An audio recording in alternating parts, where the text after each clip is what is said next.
Hey everybody, welcome to Bearded Baker Banter. Welcome to the 4th of July edition. Happy birthday, America. That's right. Enjoy your workday, England. USA. USA. Come on, join in. USA. USA. USA. USA. USA. That's right, baby. Woo! American Let's spirit go, boiling baby. this morning, baby. That was very Love it. poor, I will say, very I was, poor sequence there, guys. We were not together at all. I was on like some S's. Trey was on A. Tyler was Yeah. U. What the hell? That's Hey, all right. listen. We'll blame the internet connection. Little lag time. Yeah. Tyler, I will Were you say, Trey? I'm a little disappointed that we were one episode off from being episode 76. That would Dude, you know what's I gotta tell you this. So initially when I was making like some of the previews, this tweet out and stuff and on the post out there, I miscalculated and actually accidentally had this initially as episode 76. And Trey, the same thing. I was so jacked up. I'm like, it's 76, it's 76. This is great. And all of a sudden, like I went back and I looked, and I'm like, oh shit, I miscounted. Like I missed one.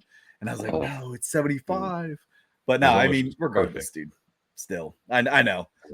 It's so funny you said that because I probably still have the picture somewhere. It cracked me up. I'm like, dude, we are 76th episode. It's America's birthday. It's July 4th.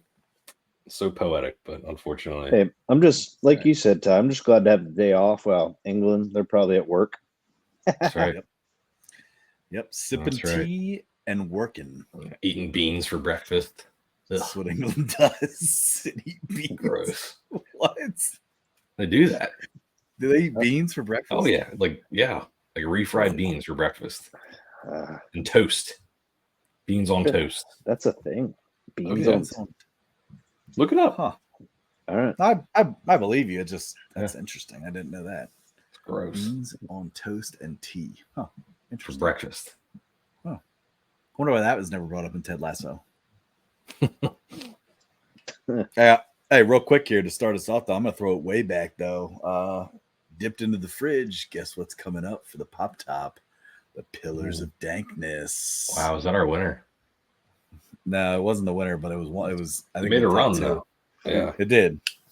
That's gonna be a little spicy. Yeah, that's gonna be a funky tasting IPA. I'll tell you. It's from like what 3 months ago. Relax. Yeah, calm that's down. True. Everybody needs to calm down. It's not that old.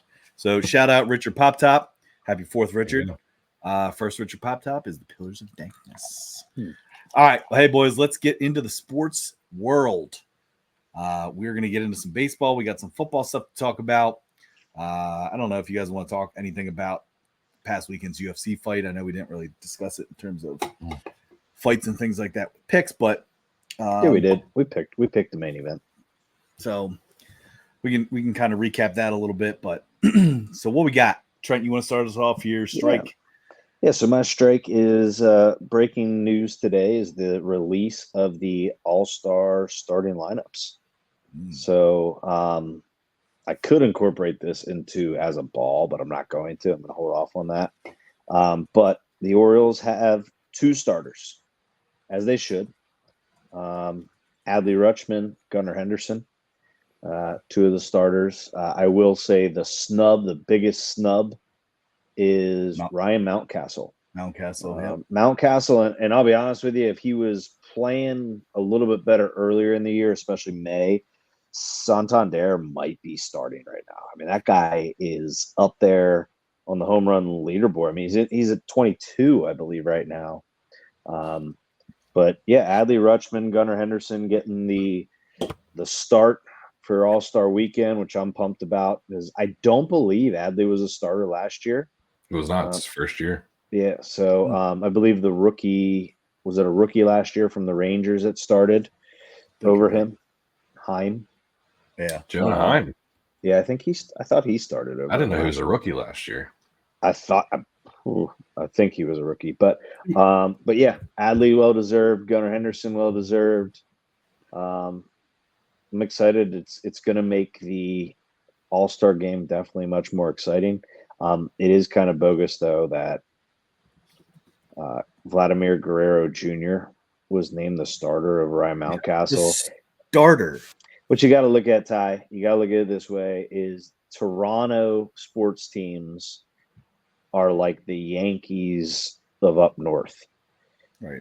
He has a whole country voting for him, right?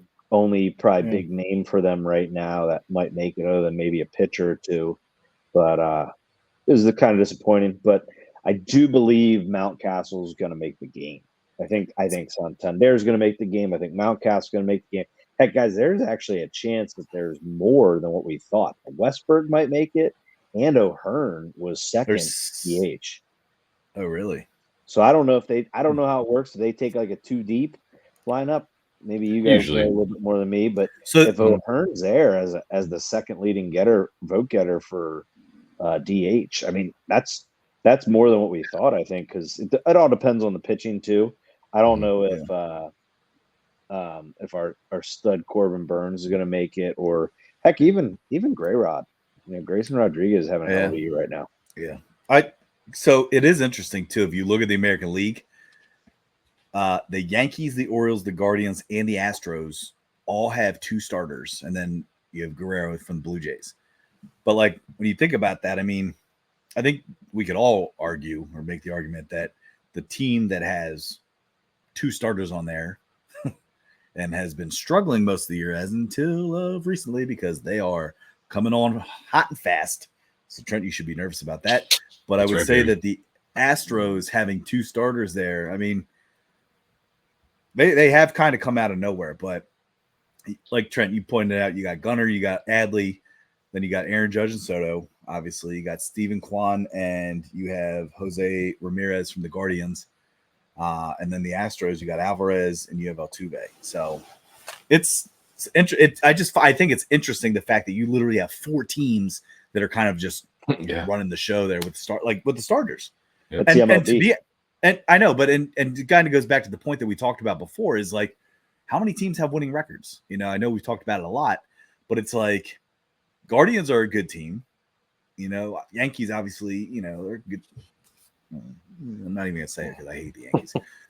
But Judge Orioles are having an unreal year. I will say that. Yeah, he's on pace for 60 right now. You can get his over/under home runs 57.5 currently on DraftKings. Ooh. Check him. Ooh, you saying a little PED action there, huh? Hey, listen. You've already ostracized that fan base, Trent, so me asking him to check Judge, not a big deal. Well, but thank you for bringing that up, because I've got actually like multiple of ball strikes and wild pitches tonight. But, let's hear them. No, I'm going to give the strike. You guys go on with your strike next. Yeah. Okay. Todd, would you like to go, or do you want me to jump into it? Now, I'll get into my strike. My strike's kind of unique here. I was pretty excited about this. So me, my son, Big John, my wife went to the Orioles game. It was Father's Day gift and stuff. So we went to see the Rangers Orioles on Sunday Night Baseball. Obviously not in favor of the Orioles because it didn't really hit really well. We also got smacked around, but still an awesome time, awesome stadium. I love going there, man. Dude. I will say this. Number one, I got the hot dog, okay, with the crab mac and cheese. All right, dude. It is the hype is so real, dude. I would have eaten like 7 of them, but I driving down there, I'm like, I don't care. I'm like, I don't care if the hot dog's $15. Like, I'm still getting this hot dog. So we get up there, and because it's only sold in one place, and how much is it? $15. Phew, man. Hey, but dude, so worth it though. Yeah, like there was you're getting 3 of your favorite things. You're getting crab, mac and cheese, and you love wieners. Yeah, you do. Big Glizzy fan. Yep. Yeah. At $15, dude. It's about the experience, Dude, and that was the thing. So it was super cool. And honestly, I was trying to figure out, talking to Dad, I was like, when the heck was the last time we were down to nose game? And I truly think it was the time when like Trey, you might have been like 5. Cal Ripken gave me a ball. He didn't. That was me. No, that was me. Oh boy. And that was Did I try to steal your memory? No, yeah, you did try to steal my memory. That was when Dad snow coned a ball. You weren't even born yet when that happened. Yeah. because I was at the old Orioles game. But anyway, so let me get into my strike here because Trey, I was in a stroller, so you definitely weren't there yet.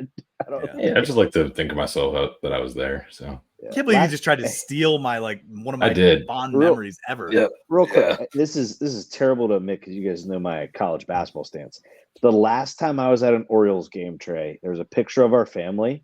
This is when you were there.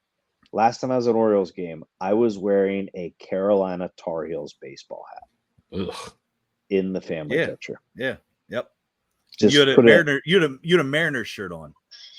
I think I did. I think I was. So I think I had a Kenny Lofton shirt on from Cleveland Indians.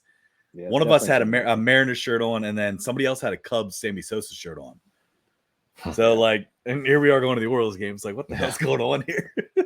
That goes back to when Trent talked about the other week with Majestic, man. We used to get all those t-shirts. Yeah. But so here's my strike. So we were in section 12. All right. And little did I know that there was a celebrity walking around the aisles here. A guy by the name of, we'll start out this, Fancy Clancy, Clarence Haskett. All right. So real quick, I'm just gonna, I don't know if you guys can see this, but Clarence. Back it up a little bit. Right, sorry. A little bit of right there. Right there. That's right there. There it is. Yep. Sorry, that's the ring light that's giving the reflection. But yeah, so Fancy Clancy, dude, beer man, literally has his own baseball cards. All right, was handing out to fans. You could tell, listening to him, I'm like, man, it's like everybody knows him. Like, these must be season ticket holders and all that stuff. So I personally didn't get a card. Somebody left their card there, and my wife's like, "Oh, do you want one?" I was like, "Oh, absolutely! Like, please get me that card. That's super cool." So put in a case and stuff. But I looked at the back of it and stuff, and I mean, he's been featured on ESPN. Trent, you said he was featured earlier in the baseball season. Yep. ESPN did a special on him in 2016 on SportsCenter. But he's been serving beer at the Orioles for for over 50 years. This is his 50th season now. Serving beer and drinks to Orioles fans. I know he also works at the Ravens Stadium as well. But dude, the guy was a celebrity. It was funny because I also learned too that he had his own beer named after him. It's a Pilsner beer. And I was reading up a little bit on because I was trying to find him on X and reading up on it. It's a Pilsner beer and it has like his own tap, and it's a picture of him. And they interviewed him. They're like, "Oh, what do you think of the tap and everything?" And he's like, "Oh, I really like it. It's really a lot of fun. It tastes delicious." And he goes, "I just made sure that I asked him to make my arms bigger." Like, I thought that was funny as hell. But my strike is Fancy Clancy. Dude is a gentleman. You can tell he loves what he does. It was cool to see and actually to learn a little bit about him. Seeing him up and down, not even knowing it until I got home later, which, kind of disappointed because I probably would have got a picture with him. But it was definitely pretty cool. So that's my strike is Fancy Clancy. Shout out 50 years, man. Congrats. Okay. So loving it. But that's what sports is all about. I mean, that kind of stuff like that. But absolutely make the experience a lot better. Absolutely. Dude, there's just to put it this way, there's literally on some of those specials about like generations of families being served a beer by him, which is super cool. Like that's what he said. He's like, I'm serving like grandchildren of like people that I served when I first started.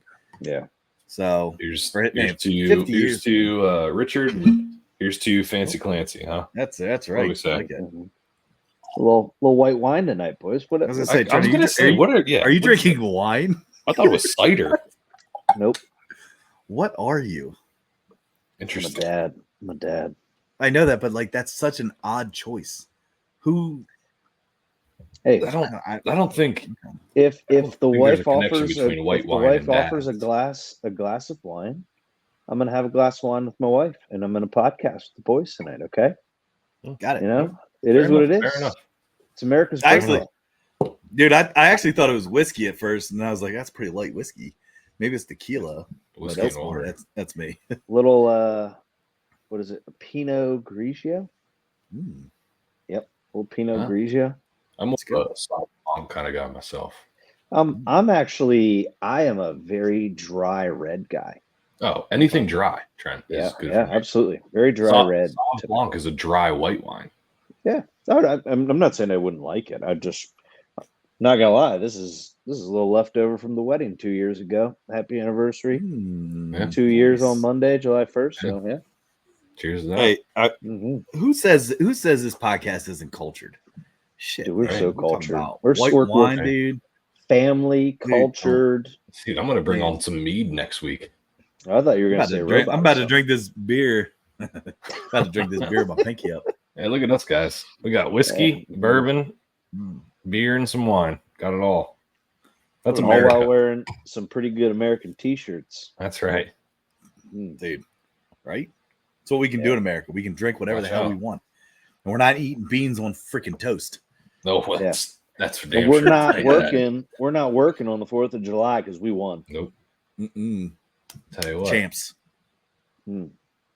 Wait. All right. Anyway. USA. USA. Oh, no. USA. Come on. I was trying to get it going. All right. But we're going to get it before the end of the episode. Yeah, we will. Let me get to my strike, fellas. Well, let me wrap mine up. Mine's pretty straightforward, simple. Not that in depth either. I just like the trade deadline talks ramping up. July 30th, I think, is the official date. What I like about this time is I think the MLB has like the largest amount of trade deadline moves just because of the sheer amount of people that play and the amount of money that's thrown around and stuff like that. But I just love this time seeing which teams are making moves, really making a run for it, which teams are selling, even though they're usually the same teams. But it's also because of all these trades, it's a time where teams kind of bank on their farm system and their prospects. You're going to see a lot of the top 50 prospects get called up and start to debut in their MLB careers. And that's honestly the thing I'm most excited for with the trade deadline is seeing these players that I'm been talked about for years. And just to give it like Junior Caminero for the Rays. I know he's injured right now, but he'll be coming up. Hell, I know we saw Jackson Holiday earlier, but he'll be hopefully more fine-tuned and get another later this year. He's not getting dealt. He ain't getting dealt. Not dealt. I'm saying we're going to see them get. Saying we're going to see them get promoted and play on their teams. Okay, I thought you were talking like show them off. No, to like sell them off. You know what I mean? No. I'm talking they're going to get their opportunities because they're going to trade away and bank on them now. But I just think it's fun, like hearing like these blockbuster moves. Just smart roster moves that teams make to try to make their run. And I think baseball has the most parity when it comes to champions, right? Would you say that? Like a team that just gets hot for one season can win the World Series. If their pitching staff's good, if their bats get hot at the right time. It's the Rangers last year, man. Well, Rangers last year, the Royals that one year, I know there's always like the Dodgers and the Braves and the Yankees that are in contention, but a lot of times they aren't the teams that make the World Series. So I don't know. You do make a good point. In all the professional leagues, though, it does.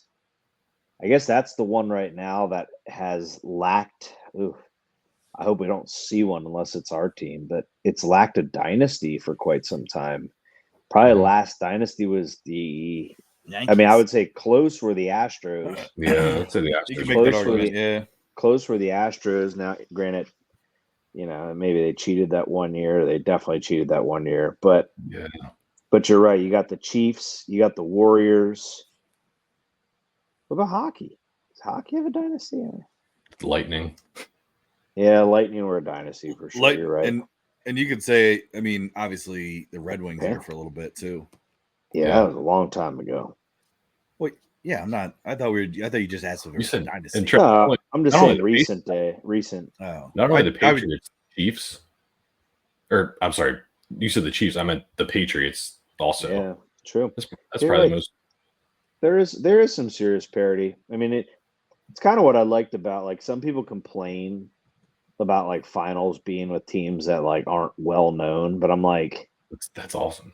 That's kind of what it's about. Like if you're not a fan of a major team, like isn't that what you want? Like I was cool with the Panthers winning it this year. I'm not a Panthers fan by any means, but I was cool. I would have been cool with the Oilers winning it, believe it or not, but not as cool with the Panthers winning it because I like that whole 1993 Canada still doesn't want a cup. But you see the conspiracy that Gary Bettman is the reason for that. Nah, they haven't won a cup since he took over. It was the Panthers 30th season this year, right? First ever cup. No, I know that, but I'm saying 30th season as a team. Because just to age myself a little bit here, man. So I was 7 when they actually became a team, and I actually there we go. You ready for this one real quick? When they became a team, I was friends with a kid named Chris Leach, whose dad actually used to be one of the coaches of the Hershey Bears. And I'll never forget this because they were an expansion team. So yeah, and I was 7, and I was first grade, and he had a Florida Panthers uniform. Wow. But I remember they became a team. Because it was a pretty badass jersey too. It was the red. It was the logo looks the exact same. I also like how hockey does their expansion team draft. I do too. I think that's gives them a shot. Gives them the fairest way to do it. Real quick, complete side note, real quick though. I know we've completely strayed off of any topics, but did you hear that they may have accidentally leaked the name of the Utah team? It is the Yeti. Yep. I thought it is the Yeti. I thought they already named it. I thought it was the hockey club. Not yet. Nope. Oh, wow. I didn't know. I thought the leak was in reference to the new MLB team that might be coming. Gotta say, I'm a little disappointed they didn't take my letter and my email seriously. Soakers. For what team, I was really pushing for the Salt Lake City Soakers, man. Dude, I think you should honestly make a shirt. Make a shirt with it. Be like, and people literally, you'll be like, especially if you get it on and on a shirt and you wear it around enough before and people will be like, wait, is that a team? Hey, you didn't hear, man? It's the new hockey team. Google it. I can make. Hey, I got a cricket thing. I can make it for you. Please do. You do have a cricket. Yeah. Interesting. You know, it was a Christmas gift a couple years ago. That's right. Speaking of Salt Lake City, side note here, again, getting way off topic, but Trent, I looked more into that Kyle Filipowski thing. Holy crap. Weird. It is intense. A little creepy. Yeah, it's a little bit of a stretch. So then they're now as families trying to blame Duke for it. Oh. For not helping his family. It kind of sucks that he got drafted by Salt Lake City, though. Dude, what are the chances? What are the chances? That had to be done on purpose. You see who's playing with? Yeah, I'm glad you brought him up. Who? Baycott. Yeah, you see what Baycott's going viral for? No, I didn't. Oh, really? With him and Theo Pinson on their podcast? No. Armando Baycott was a diehard Duke fan. Oh, I did see that. Still to this day has a soft spot for Duke. Was hoping they were going to make the Final Four this year. I did see that. Okay, ready? I'm just going to throw it out there. If he would have ended up at Duke, he would have been drafted in the NBA. I'm just saying. Trent, there's no way. Yep, he would have been. He's a 6'9" center that can't shoot. Tyler, he's not going to play. Oh my God! Guess who took his roster spot? Vernon Carey. Just saying, there's no way, Trent. Vernon Carey. Guess where he's at? The NBA. The NBA. You might not hear about him because he's not a contributor, but he's in the NBA. He got drafted. I'm just telling you. Just put it out there. Armando Baycott, Theo Pinson. If he was a Dookie, he would have been drafted. He would have been on a team. I'm just saying. But. So anyway, let's go ball. I was gonna say I'm gonna start us off with the balls here. Go ahead. Jesus. Work our way down to the shaft. Okay. Wow. Ooh, that was sorry. Straightforward. Wow. Yeah. Sorry. I didn't know how to disguise it. I just had to go for it. Yeah, apparently. Man. I'm gonna start with our this segment here. That is a couple weeks ago, I don't know if you guys remember, I'd called out a player who won Rookie of the Year, and now he's playing like trash. So I'm going to do it again. I'm going to put this guy on the spot. Not the same guy, different guy. Wow. Um, You're gonna get rid of a fan base from our podcast. just one Alienated individual. another fan base. Just one individual. And I actually already think you took care of the city for me. So that is the player who I thought was going to be a perennial MVP contender. He still could. I mean, this is only half of a season. I understand that, but young guy. I'm thinking like Mookie Betts, who's another amazing athletic baseball player. I'm just trying to think of a few, but Mike Trout, even if he was stayed healthy, and that is Julio Rodriguez from the Mariners. Oh no, I didn't think him. So he was batting 7th the other night. Yeah, and rightfully so, because he looks like trash, and and what's crazy, he's not even having an awful season necessarily, but the way he's playing and his capabilities, it's very disappointing. So he had a huge breakout sophomore season. Last year. Yeah, exactly. Was an MVP contender. This year he's batting 244, which doesn't sound awful, but it's 31 points lower than his best season that he had. He's hit 7 home runs this year so far, so he's on pace for 14-ish around there. Last year he hit 32. Wow. He has 29 RBIs so far halfway through the season. Last year he had 103. He has 36 runs that he scored personally. Last year he had 102. So he is like drastically dropped off. He's 5th on his team in RBIs, 7th on his team in home runs, 5th on his team in runs scored.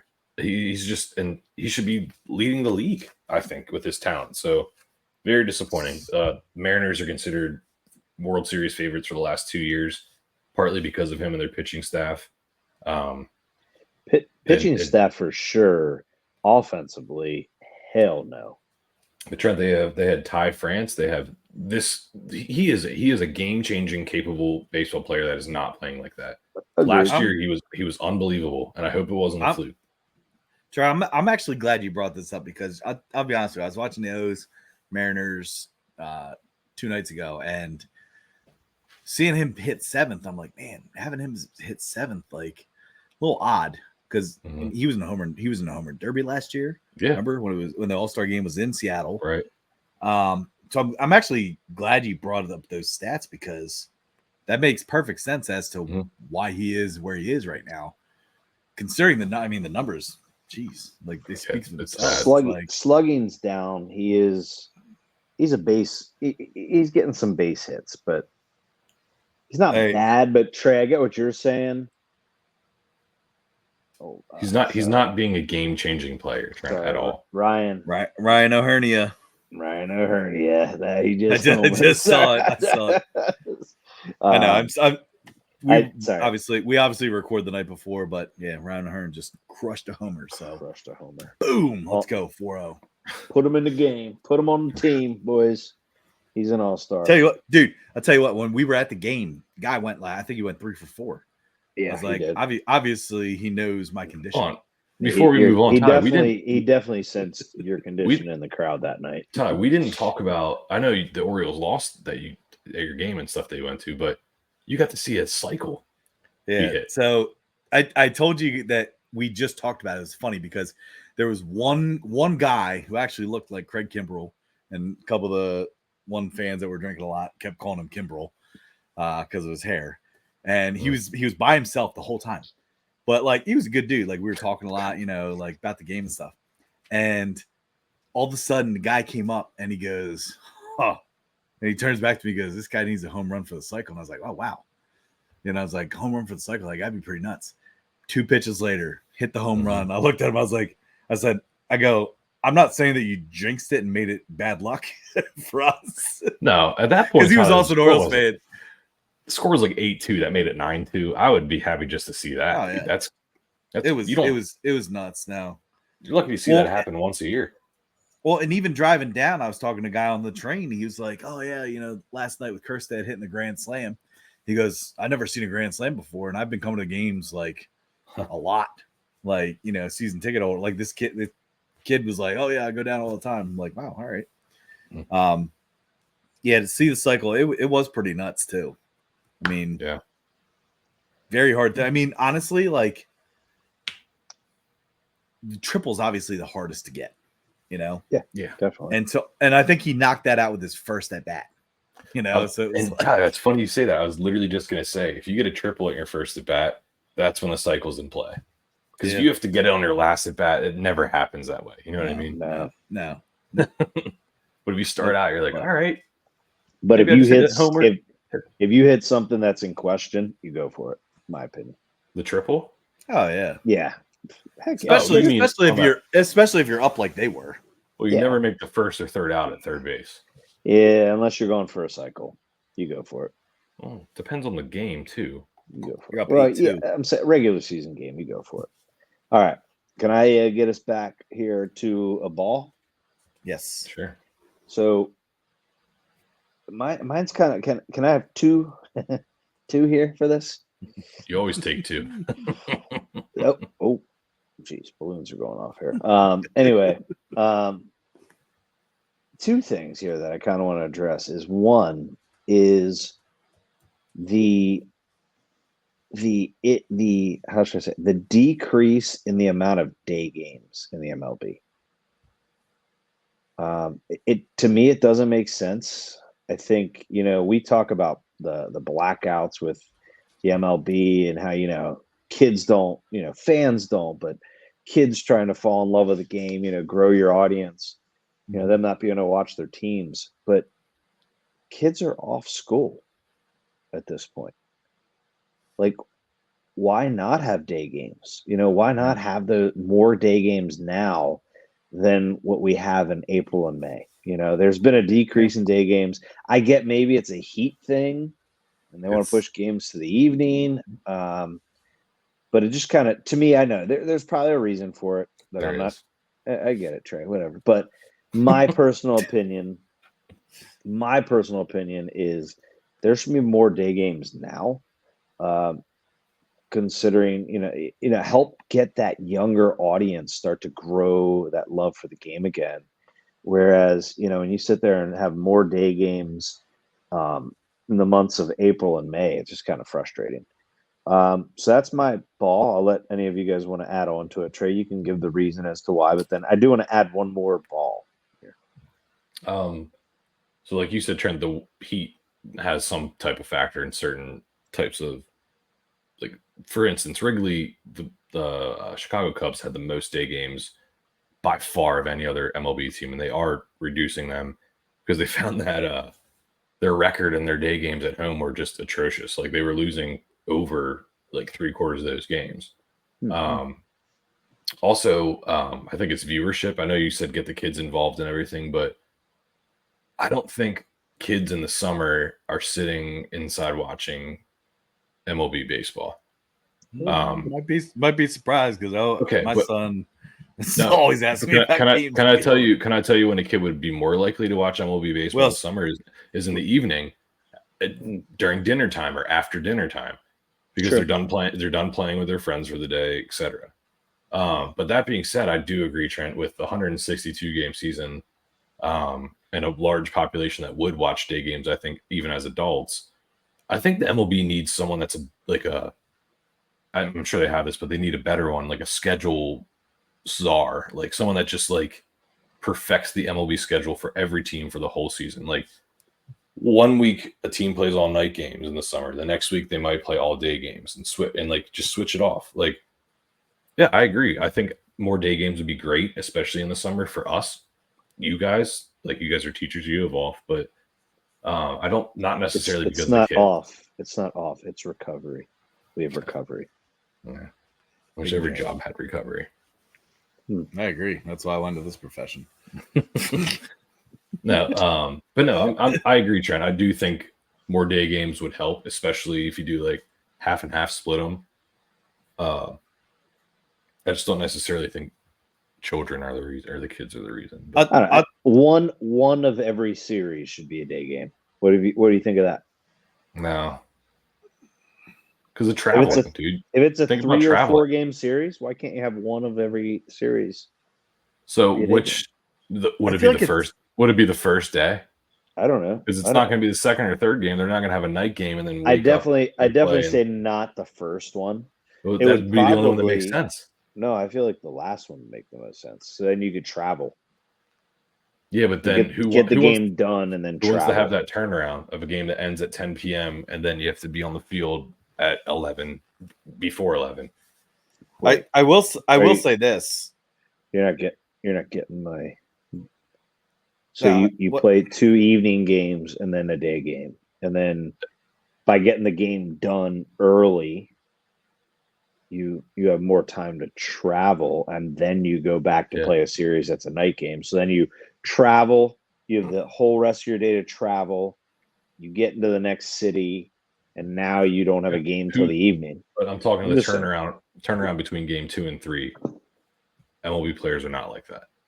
Yeah, but all teams do it already with the day games that they have. So I don't know. I will say my what's throwing thought. a lot of people through a loop is the new Roku games. On Where- Sunday. 11:35. man. Hey, 7/14 Orioles Yankees. All right. July Good to know. 14th, just so you guys. So yeah, Whew. that's actually Maybe throwing a lot of people through we a loop. should have a brunch special. Ooh, a little brunch cast. Yeah. I like that. Yeah. Orange juice and Orioles. Ooh. Ooh, There we go. orange Julius's. No. Anyway. Yeah. Double stuffed Orioles. What are you eating? Oreos for breakfast? I would. I bet you would. Dude, you know this guy. I was gonna say, Mr. Captain Sweets over there. Man, Dude, you throw I've, 10 in a bowl, pouring some milk like it's cereal.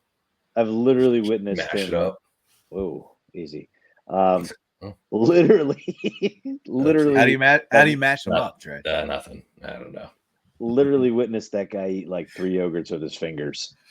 I was also hammered. had no idea we were all sitting. I was outside hammered boxing. on vacation. He was like what- scooping And there were no them out. spoons. Just We had no spoons. You just didn't know white where the yolk. spoons were. what There were no spoons. I looked everywhere. All right. Tyler, let's hear your ball. No. I have one more thing. I was very annoyed. When was this? June 29th. It was after, sadly, it was the Orioles Rangers series, and Corey Seager got hit with a inside fastball in his wrist. Mhm. And You're of gonna say course, all the Yankee fans go to X and they start going, right? Chirping. They're like, Oriole chirping, there it is. Orioles are the dirtiest team in the league. Teams need to start taking revenge on their players. Literally a tweet. I'm not That's going to give the name of the account. Don't want to start any heat. But Someone we know? no. Okay. Anyway, just to put it out Good. there, they were community noted. Hmm.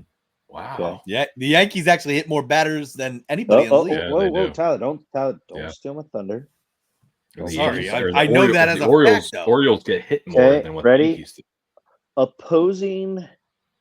Opposing batters hit by Yankees pitchers. 56. That is the number 1 ranking in all the MLB. The Yankees hit the most batters in the MLB. Yankees batters hit by opposing pitchers. 29.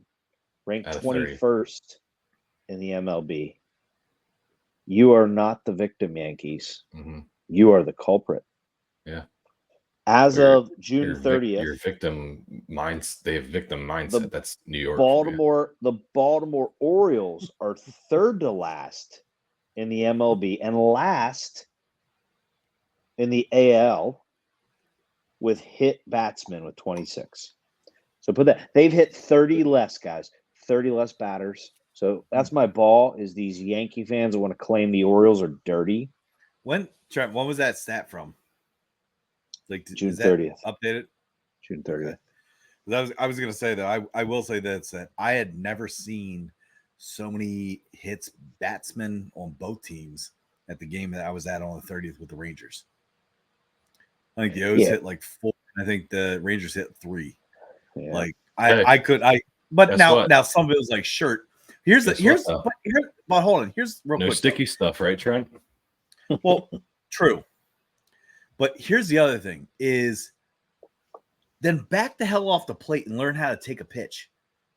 Like, stop turning into it. Stop turning your wrists into it. I understand it's coming at 90 some miles an hour, but like, then back off the plate because it's a part of the game. And I have no problem. I have no problem with it. I have no problem with hitting guys. I have no problem with a guy coming up that's already hit a home run. I have no problem hitting him in the next pitch. I have no problem with it. It's a part of the game. It's old school game, dude. It's old school. Yeah. It's a part of the game.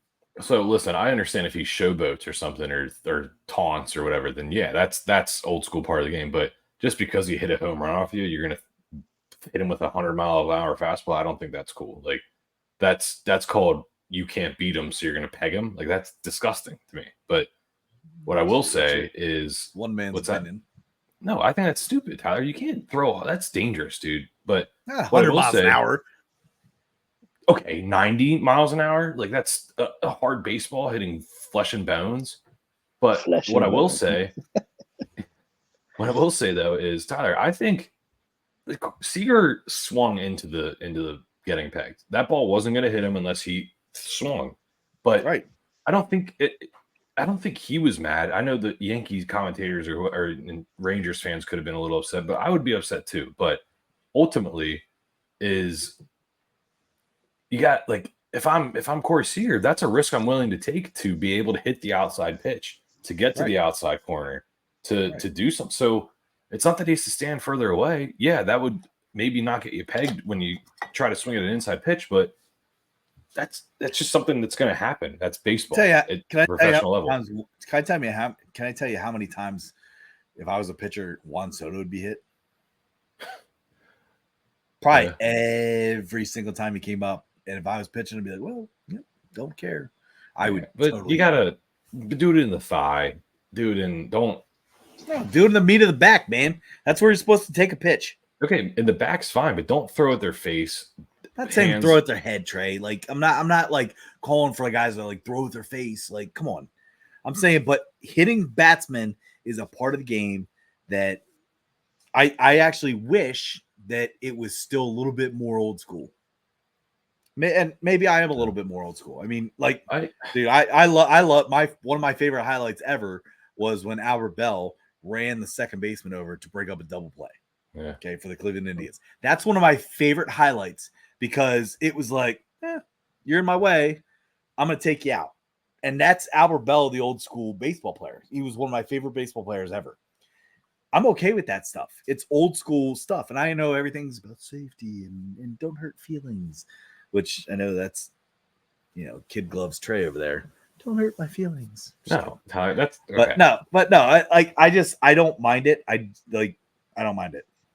Yeah. I like the being able to showboat home runs and pimp them out and do something cool after you jack a homer.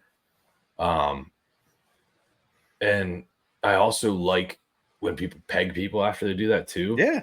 Yeah. But like it's got to be one or the other that's allowed, right? Like you can't, both aren't going to exist unless this just keeps happening. Like if I was a pitcher and Juan Soto ran into my shortstop or second baseman like he did with the Orioles, the next time he came to bat, I'd have hit him. Third baseman. That's fine.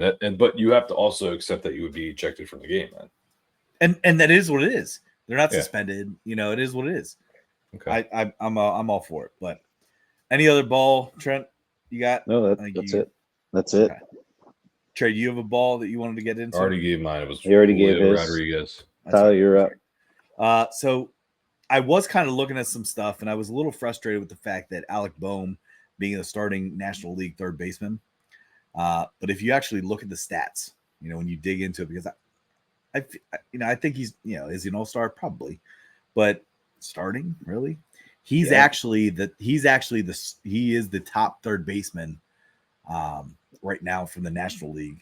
Dude, he's in got terms 70. of He's got batting. 70 RBIs. He's batting 299, and like when I actually looked at the stats, I was like, because initially I'm like, oh man, Alec Boehm, come on, are you kidding me? Just because I feel like a lot of times when I watch Alec Boehm, I'm like, I'm very disappointed in the sense like, not this year, Ty. But dude, he's no, got I know 70 RBIs and 100 hits. That's insane. So at the All-Star break. So I would say that my ball then though is the Padres having 2 starters. So that's where I'm at. I just think the Padres are overrated this year. I know they're second right now. It's Profar is an outfielder and Fernando Tatis. So Tatis I can see because Tatis he's a player, but like Profar, I don't know. I think there's better guys in the National League, especially in the outfield, because outfield it's like you're an outfielder. Like, and there's a lot of stars in the outfield. Now what do we got, Trent? It's nothing special. It's just a drink. Like, it's not alcoholic. Yeah. But it is looks like a cranberry vodka or something. Get a bigger cup. Dude, we do. No, how about like, can we? Hey, just I do agree with your Padres take, though. I'm sorry to cut you off about Trent's drink, but this is a Body Armor IV. Unofficial really? Sponsor. Unofficial sponsor. Unofficial sponsor.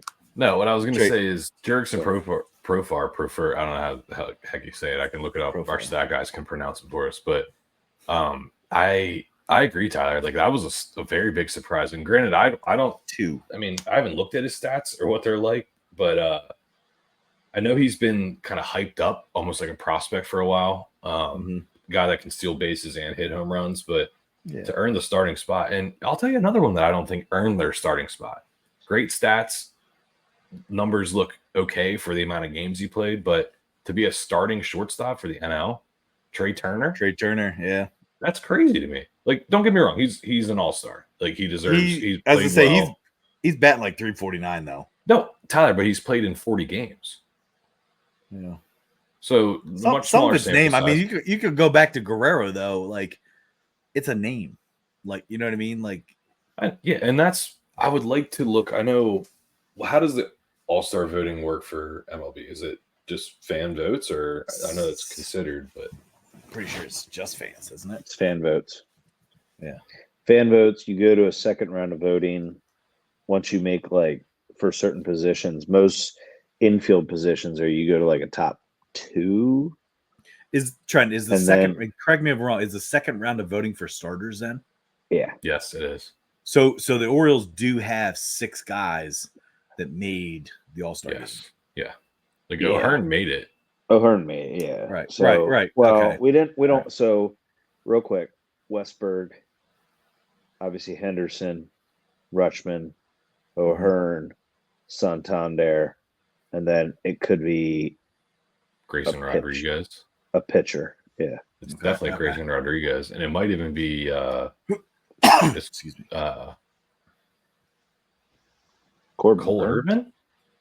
Oh, Corbin Burns. Yeah, absolutely. Yeah, no way it's Cole Irvin. Yeah. Jeez. No, I know. It's Corbin Burns and Grayson Rodriguez. Okay. All right. Wild pitch. Can I? Mine's gonna be short and sweet. I'll let you guys go because mine are just quick and easy and fun. Go ahead. Mind if I go, Trent? Go ahead, man. Gunnar Henderson wins the home run derby. Whoa. Okay. Richard Pop Top. Wow. All right. So I took a different angle in my wild pitch. I thought this was like a wild, crazy, like, headline that just caught my attention, and I thought it was crazy. The 6 top paid starting pitchers have only accounted for 6 wins up until this point this season. Wow. The 6 top paid pitchers: DeGrom, obviously injured as usual. Scherzer just started pitching. Garrett Cole coming off injury. Corbin for the Nationals. Strasburg. Jeez. whose career Retired. I think he's done. Yeah, right. And then he's retired. Yep, still top 6 paid pitcher, and then Verlander. So just and you know what that is though. Those are those are the last years of contracts that are jacked up. Yeah. But I mean, here's the thing: is like out of all those pitchers, and this is what I'm gonna say, Corbin himself this year has already pitched 95 innings, whereas all those other pitchers that I named have pitched a total of 80 pitches. Jeez, man. So that's just, it goes to show you how weird money works in baseball. And kind of like, everyone jumps on is it Bobby Bonilla Day, right? July 1st, getting paid. But here's the other thing, and I know I've mentioned this, or someone mentioned this on the show before, is you talk about Max Scherzer this year, 15 million from the Nationals, 30.8 million from the Mets, and 12.5 million from the Rangers. That is how much money he's making. Guys, add that up. That's $58 million. That Max from 3 different teams. So I just think that to me is absolutely wild, and pitch because it's all pitchers. So yeah, I like that. That's good. Man. All right, Tyler. Tyler just went. Trey, you're up. Yep. Already gave him all pitch. Nope. Okay. So I just have I'm going to spew off some fun facts for you guys, because I saw an Instagram post that just kind of blew my mind. So it says MLB fun facts that sound fake but are actually true. First one is just kind of an easy one. Stan Musial, MLB legend, considered one of like the old timers. A lot of people put him on their Mount Rushmore of MLB players just because of his abilities of hitting and everything like that. He had a total of 3,630 hits in his career. Okay. Wow. 1,815 were hit on the road. 1,815 were hit at home. Isn't that crazy? Actual even, like 50. Yeah. Wow. That's nuts. Insane. Next one, which is also insane. There are 30 MLB teams, right, in the major leagues. Jamie Moyer has played in 50 MLB stadiums throughout his career. Wow. Isn't that insane? So he obviously lived through franchises changing their stadiums. Yeah. Wow. But so he pitched his career lasted from 1986 to 2012. Damn, that's a really long career. Yeah. You remember him, Jamie Moore. He pitched like 85 miles an hour, but would K everyone with location. I do, but I mean, that's, dude, he was pitching before I was born. Okay. Here's another. This one I had to look up because I couldn't believe it, but it was kind of hard to confirm. But it's true.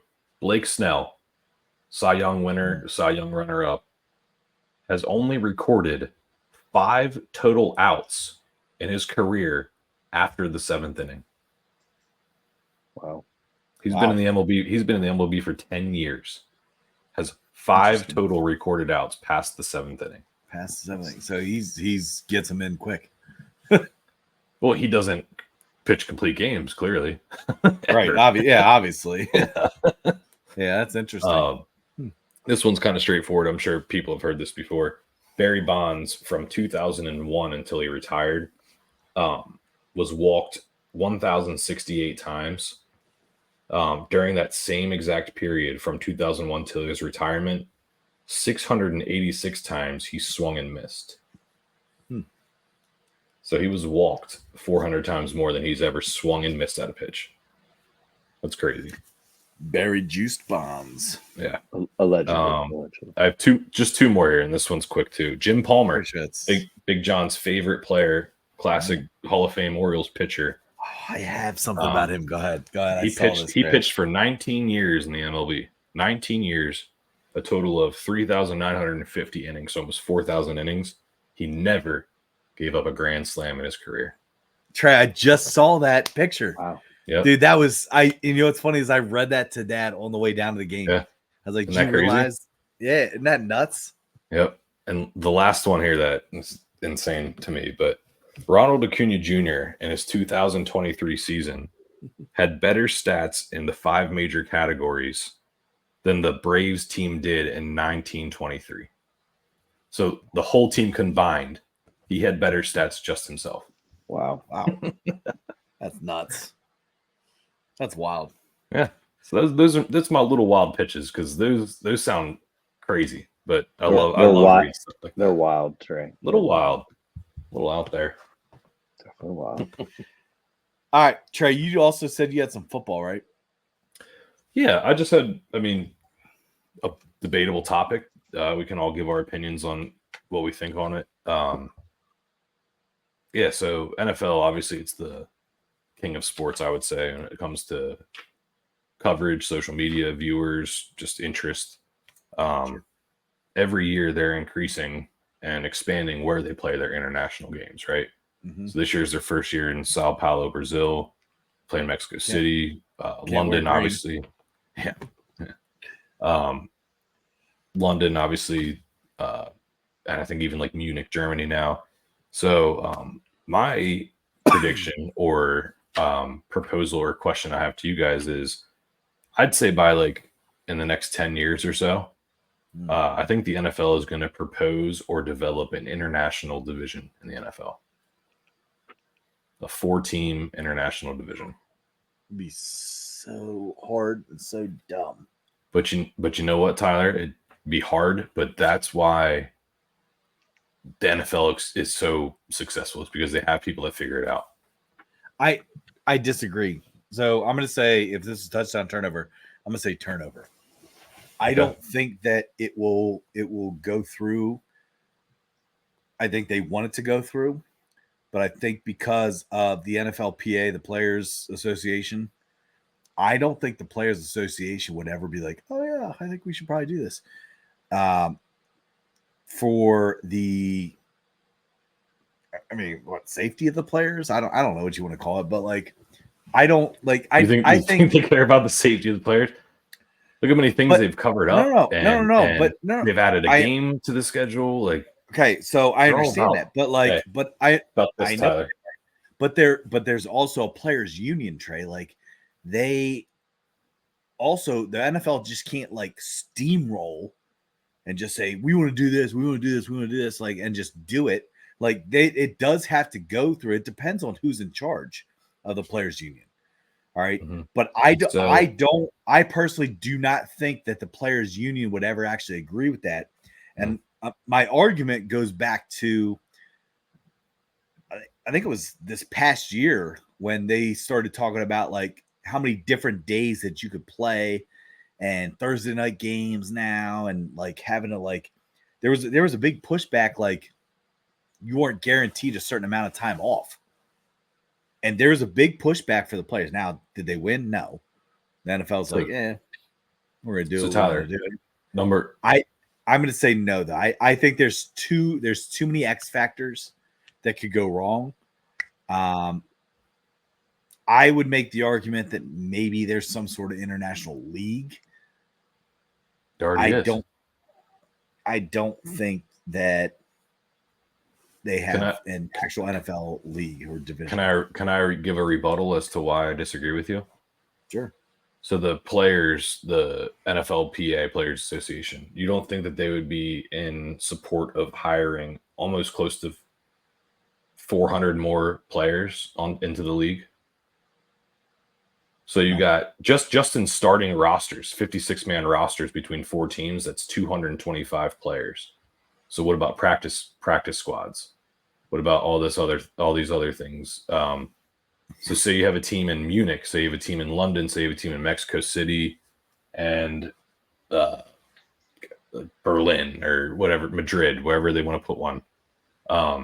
Why not 1 week those teams travel to the U.S. and they play that conference, and that's their 4 away games against that team.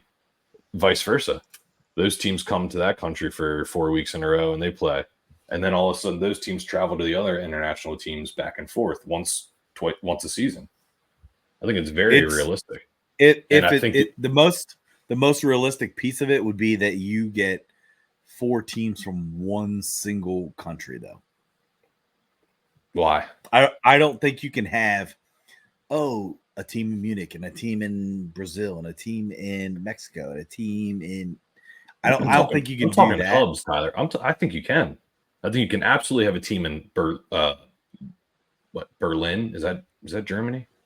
Yeah. Berlin, Munich, whatever, London, Mexico City. I absolutely think you can. And then Ireland or something like that. No. Why? They already because why? So I'm gonna go ahead and say turnover. Right? Okay. Turnover. Because I think all these places that you're naming, if they do follow the NFL, which don't get me wrong, there's definitely a fan base. They already have a team. They already have a favorite team. I don't agree with that. I do. I mean, let's look at Mexico City. That was basically a home game for the Raiders, right? Like the whole entire country of Mexico loves the Raiders because they don't have an NFL team. Trent, you give Mexico an NFL team. You don't think all those players are going to jump on board on that? I don't. What player? What player? Or all those fans? Sorry, all those fans. It doesn't. It goes back to, and I don't want to get drag this out too long, but it goes back to players being able to go there and play there and make money there. You have to understand these players, every single time that they play a game in a different state, they are following that state's tax code. So now what are you going to do now? What are you going to do when you get international tax? Yeah, and honestly, it's why that's going to be easier than the state taxes. That's why it's starting to come to fruition now with state. It's starting to come to fruition now with states. People not wanting to play in certain states. People not wanting to coach in certain. I mean, shit, guys. Let's look at Klay Thompson real quick in the NBA. He turned down more money with the Lakers to go to the Mavericks because of taxes. Okay, it's a real thing. Look at all the players that get frustrated having to go. Where did you read that? How do you know that? There's stories about it. I mean, I don't have the specific story up, but I guarantee if you search it, you'll find it. I don't. He got offered more money by the Lakers. He did. And he chose to play in Dallas, in Texas, because there's less taxes that he would have to pay on his money. So therefore, that was more money in his pocket. It's also known in the NBA. Not the Lakers. You're saying Golden State. Golden State. You mean? No, the Lakers. No, Lakers. The Lakers offered him. Okay. Yeah, LeBron called him as soon as the free agency started. Guys don't want to go play in Toronto because of the amount of taxes they have to pay and the currency difference up there. It's totally different. So now bring that. Hold on, bring that in the NFL. It's too messy, in my opinion. If it does happen, in my opinion, it's going to flop. You already got teams leaving major cities like Oakland. Oakland ran off all their sports teams, and I'm just telling you right now that I just don't think it's going to happen. I just don't. I don't think it's feasible. I don't think there's enough players that are going to be willing to go play there, because especially with nowadays, we always talk about how contracts don't mean crap. Getting drafted by teams is that's going to start to take a turn too with NIL. They're going to say, nope, don't draft me. I already made a ton of money in college. Guess what? I don't need to be a top draft pick. I mean, look at Sanders.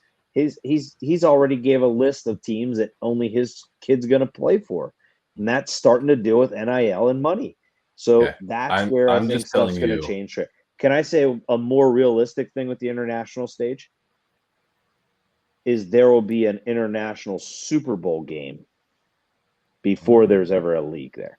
I think a Super Bowl. No way. No way. Because here's the thing. Why, Trent? Why? Money. So people are going to go a franchise that's there every year. They're going to travel and they're going to pay to go to an international Super Bowl. Trent, and they will do that in the regular season. It doesn't have to be just the Super Bowl. No, you want to talk about money. Super Bowl will be the start. Trent, you want to talk about money? The NFL is not going to make money off of a one-night game more in an international thing than they are in an American landscape. What they're going to make money off of more internationally is a franchise that they put there. You're putting a franchise in a city that is the equivalent to New York City in America. But we just London, England. You're telling me London, England is going to have fans of their London football team. Mexico City isn't going to have Mexican fans of whatever football team they decide to play there. Not like here. Berlin, Germany. Dude, Trey, I completely. Trey, You want to talk about? okay. You just use money. Hold on. You just use money as a motive. Time out. Use a league. Use the MLS. Use the MLS. Oh, all these Premier League teams. Oh, let's start professional soccer in the United States. How do those teams do? They do as well as the NFL does? Where are they at? Where are they located at? Seattle. Oh, wait. Did you in the United States? In the United States. But I'm saying it's the same thing. You're saying bring soccer to the popular in the United States. Well, football is popular in other countries. No, American football. No. American football is popular in other countries, Trent. Let's go on. You're not gonna convince me. We're not convincing you. I just think it's funny that you use the Super Bowl as a money thing. I think having a singular championship game is more realistic. It's more doable. In the current, yes, but I'm talking. I said by 2030, I guarantee you the discussion of an international division will be. The discussion already happened. No, it hasn't. Not an international division. Yes, it has. It has not. Yes, they have. No, it has not. They talked about a team being in England, where they play, or London. They did talk. They already did. They talked about moving the Jaguars there. They're talking about moving football into exactly. Trent. The Jaguars are loved in London, England. Why? Because they play there every year. Give London their own team. It's going to blow up over there. Same in Mexico I don't City. know, Trey. I don't know that because City. Trey, but then you could also make this argument though. Is like we live in Pennsylvania, then why aren't we Eagles and Steelers fans? If you live in Baltimore, why aren't you a Ravens fan? Because that doesn't represent our country. That represents a region of our country. But it's where you're from, though. Like you can make the dude. I'm a Niners fan, and I live in Pennsylvania. Tyler, I'm a Packers Niners fan. on the right, but I'm saying the Niners are on the complete opposite side of the entire country. So it's Can I tell you why? Because we can choose. There's 32 teams in our country that we can choose from. And guess what? They're still going to choose their They'll team have one. too. They'll have one team that represents their country. And everybody's going to be that fan. Like, no, that's not true. I think a good population would. No, like Trump pointed out. You guys underestimate. You're in Mexico City. Probably still going to be a Raider fan. Unless you were Raiders to Mexico City. Or you're going to be a huge Mexico City football fan because you finally have a team there. Not the closest team. Tyler, you know why the Raiders fans? Because it's one of the closest teams to that region. That is why. No, I disagree. Texas? No, come on. Yeah, you guys are Trey.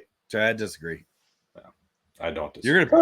You're gonna pick a team that you're gonna like, regardless of where they're from. I don't think that you can. Okay, so you're telling me right now the majority of football fans don't pick their team based off of region? No. Yes, they do. Yes, they do. I'm not saying they don't, Trey, but I think it's the established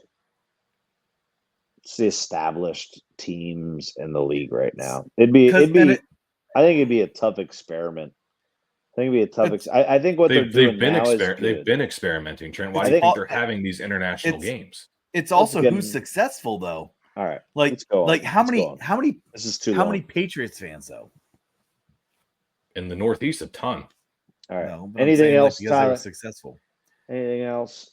No, I mean, only other thing I wanted to point out was some interesting graphics that I found. Number one was top schools in athletic revenue. So real quick, and I don't know, like again, this is not any debates or anything like that, but I just thought it was kind of cool. But top 5 schools in athletic revenue: Ohio State, Texas A&M was number 2. Texas, Michigan, and Georgia are your top 5 schools. Now, I bring that up just because then I also found the most revenue generated from just men's basketball. And this one actually kind of surprised me a little bit because Duke is actually not in the top 50. Can we guess? Is actually, yeah. Top 5? Yeah, let's go top. I mean, I have the top 50, but you can give me top 5. Texas? No. Wow. UConn? Nope. North Carolina. North Carolina's 3. Kentucky? Kentucky's 2. UCLA? No. Wow. UCLA is 34. So what's it's donors just basketball? Most money gained just from men's basketball. Kansas. Yeah. No. What? Wow. Kansas 17. So just where's this from? This was I don't know, it was one college basketball thing I followed. Is it proportional or total? Yeah. It's just men's basketball. Most revenue generated from men's basketball. So number 1 is Louisville with 38.45 million. Kentucky's 2, UNC's 3. Number 4 was Illinois. Number 5 was Indiana. I don't. Six was Arizona. Michigan State was 7. Ohio State was 8. Texas was 9, and Tennessee was 10. Interesting. Okay. That sounds like a donor thing. That sounds like that doesn't sound strictly right. alumni. No, I know. I agree with that.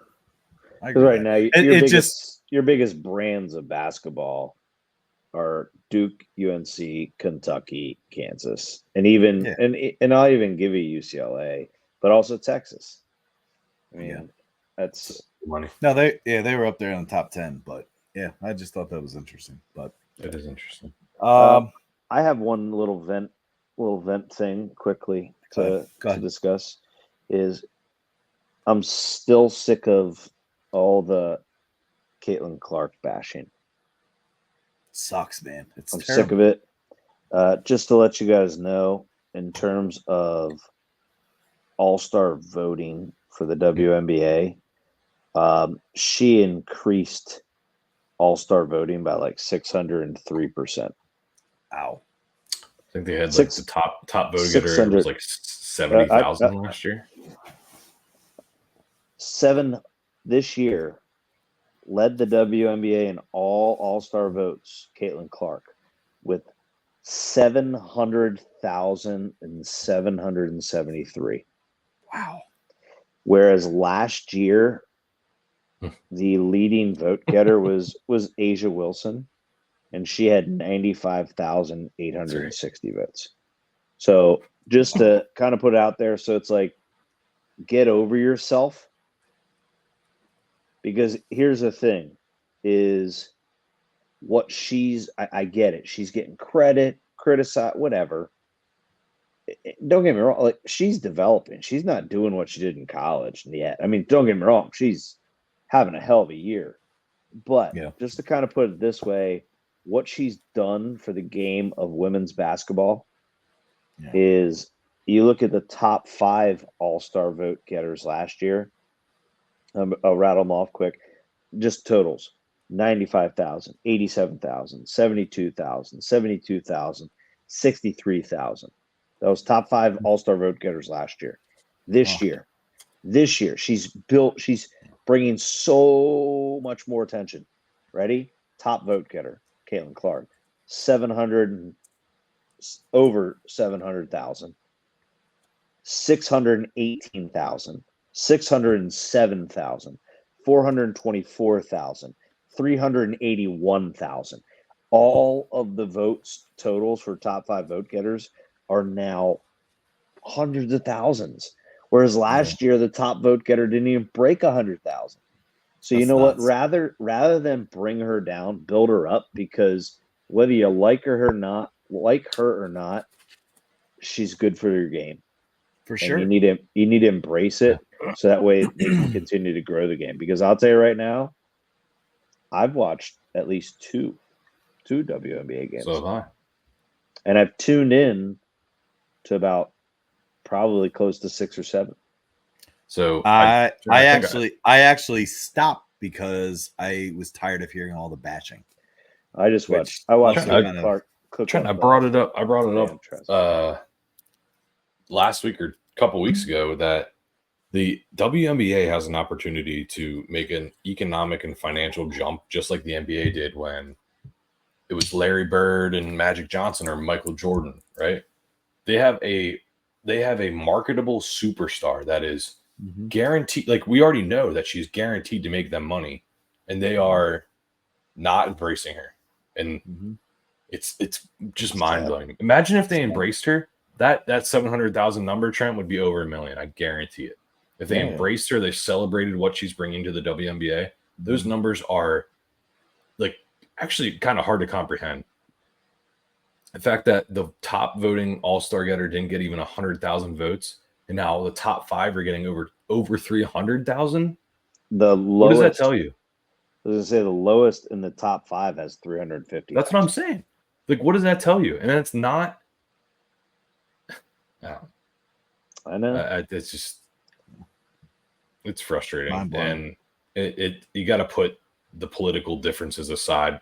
Even though there aren't none, even though they're just fabricated by ESPN, the media, all these people, they didn't exist until they kind of talked them into existence. It's just sad. It's sad to see and watch, but yep. I hate it. Anything else, guys? Because I got one more thing to say. Ooh, Wrap it up, Ty. Wrap it up for us. USA. USA. Okay. Stop. Tyler's the one that's doing it. Yeah, when I put down my singular finger, we're all gonna say you. I think Tyler's on a 5-second delay or something. Ready? Here you Not go. a 5-second delay. You're just slow motion. Ready?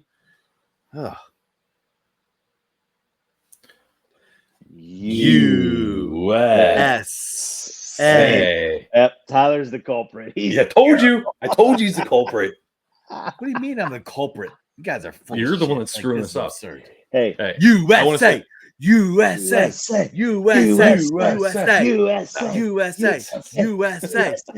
Tyler and I were on page there. There we go, Tyler. Hey, one thing I want to say is I was completely wrong about Joey Chestnut. Unless he's walking out this morning, unless there's breaking news the morning of the 4th of July, I was way wrong, and it looks like he might be banned, which is crazy. I told you. And hey, somebody sent a tweet out yesterday, didn't they? Yeah, but I could eat my words. Granted, this is recorded Wednesday night, ladies and gentlemen. So he could walk out and pull a dude. He's like coming like an Undertaker moment or something. He's gonna come out tomorrow. He's coming out tomorrow, and he's gonna eat more glizzies than he's ever eaten before. Dude, the Trey special. No, Tyler, you were just talking about throating a foot-long crab hot dog and gurgling it. Let's wrap this up. He just said gurgle. All right. Anything else, boys? Jeez, yeah. Hey, happy birthday, America. We all love you. Happy birthday, America. USA. So I'm going to say some prayers for all the Eagles. Bald Eagles, not Phillies. No. Okay. All right. Hey, enjoy your weekend. Be safe. Make good decisions. Happy birthday, America. See you, boys. Oh, back it up, Terry. Oh, wait. Oh, shoot. What gives me the